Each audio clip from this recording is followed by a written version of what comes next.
कभी कभी इंसान के वजूद को चुप डस जाती है। तुम जानते हो, चुप का डसा सांप के डसे से ज्यादा अजियतनाक होता है। ऐसा शख्स अपने ऊपर बीतने वाली तकलीफ किसी को बता भी नहीं सकता। बाज़ औक़ात खामोशी अख्तियारी नहीं, मजबूरी होती है, क्योंकि इंसान झूठ बोलना नहीं चाहता और सच बोल नहीं सकता।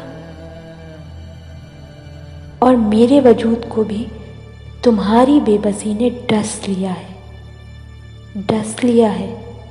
मुझे पता है वो कभी मेरा नहीं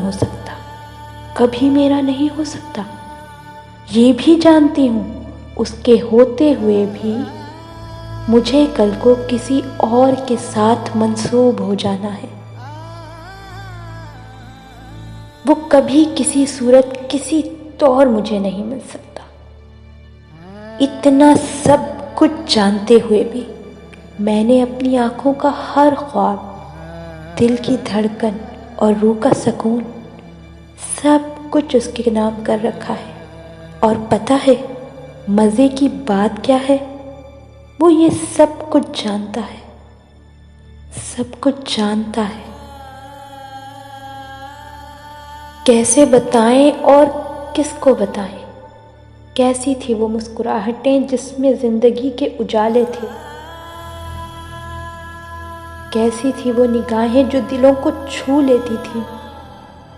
और कैसी थी वो खामोशियां जो कहानियां सुनाती थी?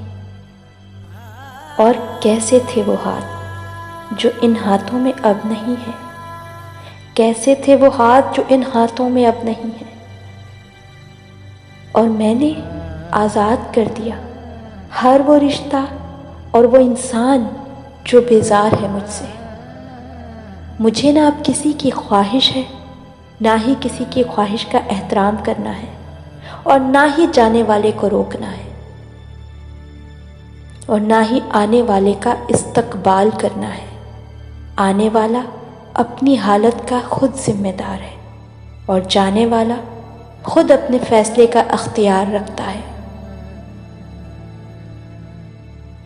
मैंने सुना था कि अगर किसी को चाहते हो तो उसको इतनी मोहब्बत दो कि वो मजबूर होकर तुम्हारी तरफ लौट आए।